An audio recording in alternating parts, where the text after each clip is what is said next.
Clover. Hello and welcome to the new playthrough on 5th Gen Comms. Woo! Yay! And this first part of Once Okami upon a time, in a faraway land, will be a dramatic read. there was a tiny village by the name of Kamiki. Kamiki. I suck at reading. It's okay. There's a lot of Legend Japanese tells words. of a horrible beast that threatened the residents.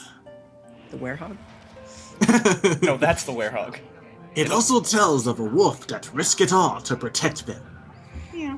Bum, bum, bum. I'll make the random sound effects.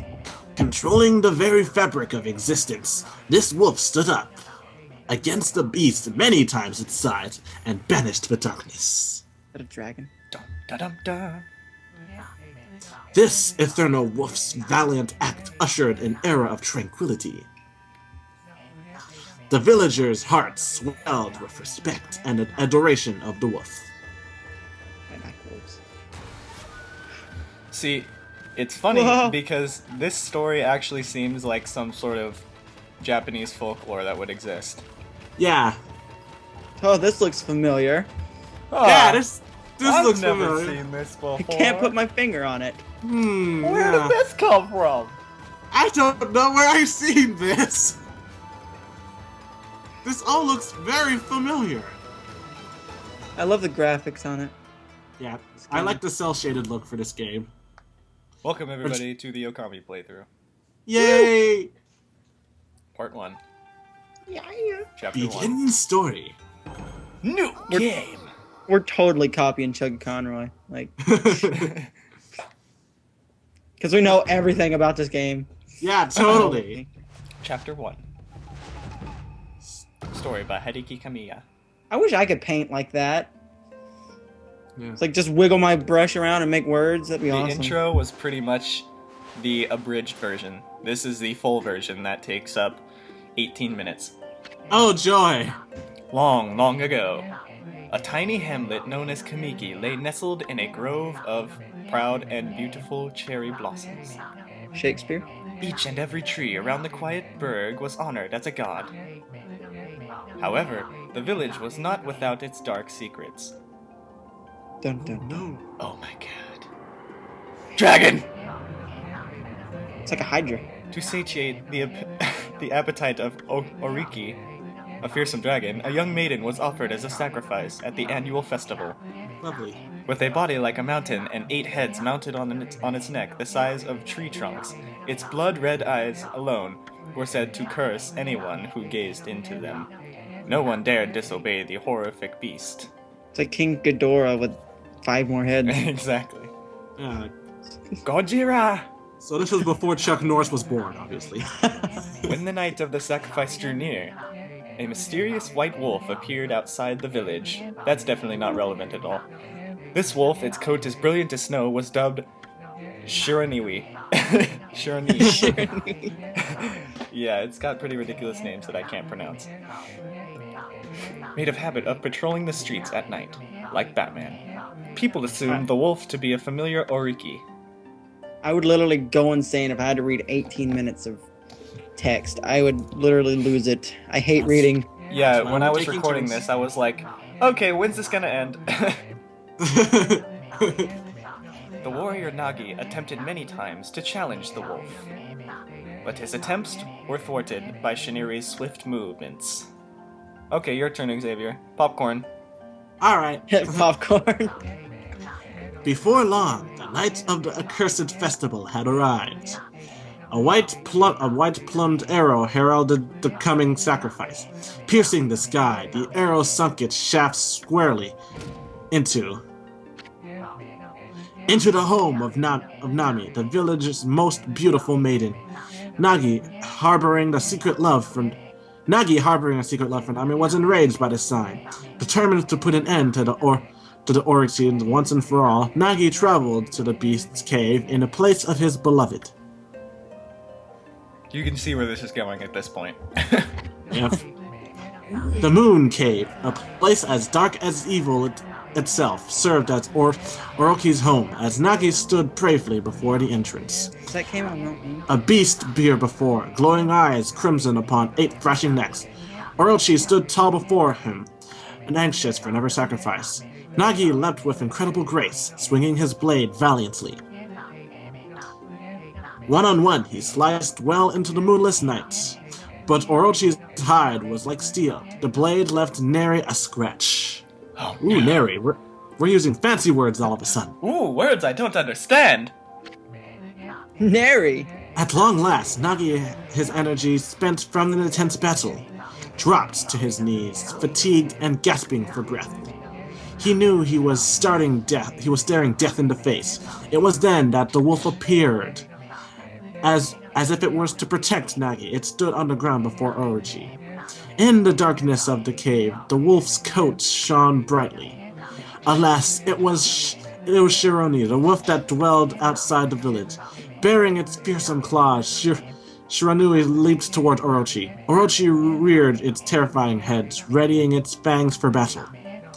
The two beasts struggled wildly, thrashing in the darkness. You getting tired of reading yet? Oh, not quite. Mysterious and terrifying, the spectacle continued. Shiranui summoned the gusts of divine wind to conquer Orochi's flames. Bam, gameplay. Yeah, there's your gameplay. A brush! That is actually a big part of gameplay. You'll be very surprised. As Orochi closed in on Shiranui's sharpened claws glistening. A tree. A gigantic tree suddenly sprouted forth, shielding the wolf.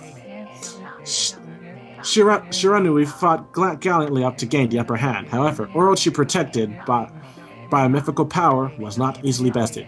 Shiranui, covered in gashes, majestic coat dyed crimson, stood exhausted before the mighty Orochi. Oh no! I remember this ginormous intro in Chugga-Conroy's LP. You remember it? I don't. Oh, Orochi you saw probably cut it out. Yeah, maybe, or he properly sped it up. But Shiranui refused to give in with its last ounce of strength. The majestic wolf gazed heavenward and unleashed a mighty howl. Suddenly, the black clouds overhead dissipated.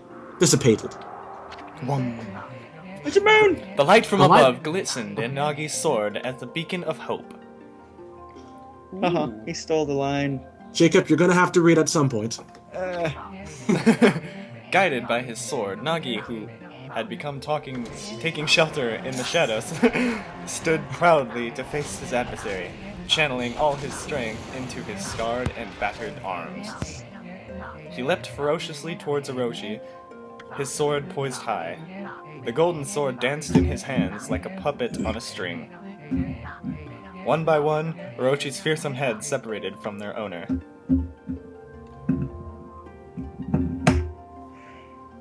Oh geez. Orochi's broken body collapsed in a lake of his own blood. In that instant, the curse that plagued the villagers was lifted. As the battle subsided, the sun shone once again in the sky. Shinuri had stumbled into Orochi's poison and struggled to breathe. Nagi scooped the beast into his arms and returned to Kamiki. Yes, there's a lot of Japanese words you won't understand, and are hard to pronounce. When they reached the village, Shinuri was no longer moving. The village elder gently stroked the wolf's head. In response, Shinuri let out a hoarse and pitiful bark, then closed his eyes and drifted off into a slumber. He died.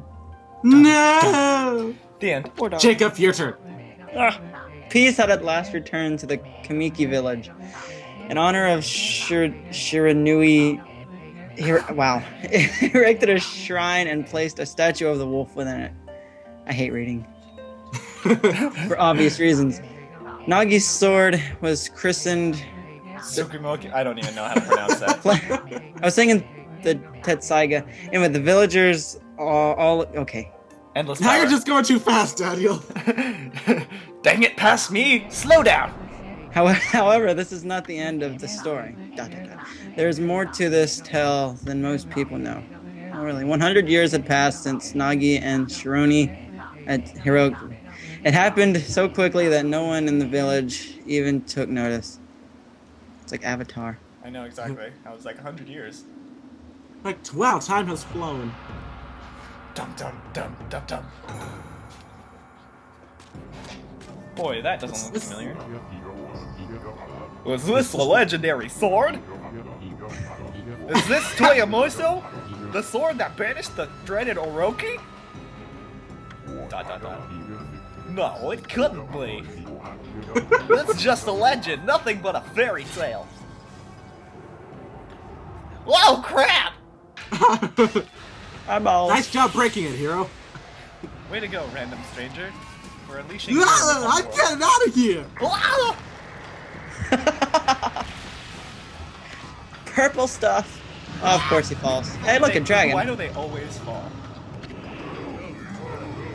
Oh, he who seeks the power, who has broken my bonds. Speak the words I wish darkness unto the world. Utter that prayer unto me, and unleash my power. Well, I don't want to. I think I just pissed myself. I'm gonna go to the bathroom. See ya. Why is he just like a dark shadow? Because we don't want to. We don't have to know what he is. Who he is.